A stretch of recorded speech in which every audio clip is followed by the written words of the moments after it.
നമസ്കാരം പ്രവാസി മലയാളിയിലേക്ക് ഏവർക്കും സ്വാഗതം.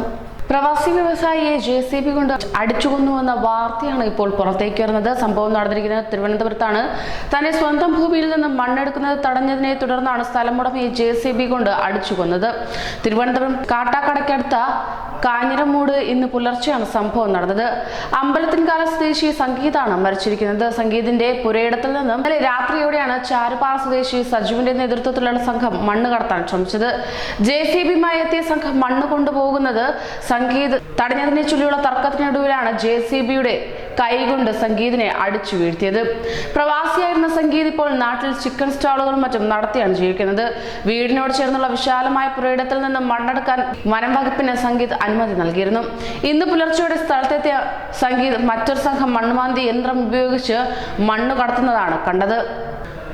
മണ്ണ് കടത്താനെത്തിയവരെ ചോദ്യം ചെയ്ത സംഗീത് തന്റെ കാർ വഴിയിലിട്ട് JCBയുടെ വഴി മുടക്കി. ഈ ഘട്ടത്തിൽ സംഗീതിന്റെ വീടിനോട് ചേർന്നുള്ള മതിൽ പൊളിച്ച് ആ വഴി പുറത്തു കടക്കാനായിരുന്ന മണ്ണ് കടത്ത സംഘത്തിന്റെ ശ്രമം. ഇത് തടയാൻ വേണ്ടി സംഗീത് കാറിൽ നിന്നും ചാടിയിറങ്ങി JCBയുടെ മുന്നിൽ നിന്നു.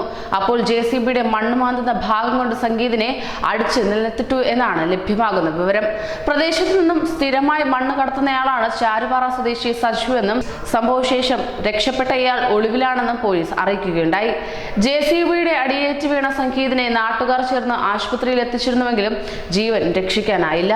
അടിയേറ്റ് വീണ സംഗീതിന് ശ്വാസതടസ്സമുണ്ടായെന്ന് ദൃക്സാക്ഷികൾ പറയുന്നു. മണ്ണുമാന്തി സംഘത്തിൽ 4-5 പേരുണ്ടായിരുന്നു. ഇവർ വന്ന ബൈക്കുകൾ നാട്ടുകാർ പിടിച്ചു വച്ചിട്ടുമുണ്ട്. അധികൃത മണ്ണ് കടത്തിനെ ചൊല്ലി നേരത്തെയും പ്രദേശത്ത് തർക്കങ്ങൾ കേസുകളും ഉണ്ടായിട്ടുണ്ടെന്ന് സ്ഥലം കൗൺസിലർ പറയുകയുണ്ടായി. കൊല്ലപ്പെട്ട സംഗീതിന്റെ മൃതദേഹം തിരുവനന്തപുരം മെഡിക്കൽ കോളേജിൽ സൂക്ഷിച്ചിരിക്കുകയാണ്. സംഭവസ്ഥലത്തെത്തിയ പോലീസ് ചാരുപാറ സ്വദേശിയും JCB ഡ്രൈവറുമായ സജു അടക്കം 4 പേരെ പ്രതികളാക്കി കേസെടുത്തിട്ടുമുണ്ട്. കാട്ടാക്കട ഭാഗത്തെ മണ്ണുകടത്തുകാരിൽ പ്രധാനിയാണ് സജു എന്ന് നാട്ടുകാർ പറയുന്നു. കൂടുതൽ പ്രവാസി വാർത്തകൾക്കായി ഈ ചാനൽ സബ്സ്ക്രൈബ് ചെയ്യൂ.